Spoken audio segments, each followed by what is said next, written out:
Hi everyone, welcome back to this channel. So on today's video I'm gonna show you how you can add a glow and moving effects to your text in a video with just one click on CapCut.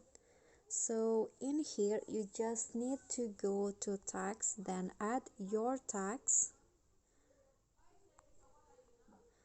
and select your favorite font. I'm going to go with okay, this bar low, and then adjust the size.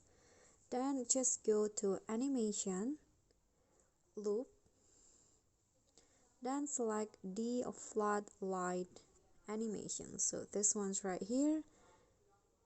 Just select that one, and then you'll have that glow with that moving text with glow effect. So you can just adjust it, adjust the speed. I'm going to go with slow. Okay, and then after that just click on the check icon, and I'm going to adjust it like this.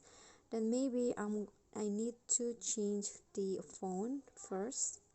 Okay, so I've already changed the font, and here is the result for the glow moving text. Okay, so that's all for me. Thank you for watching. Don't forget to like, comment, subscribe, and click on the thanks below. I'll see you all on the next tutorial. Bye.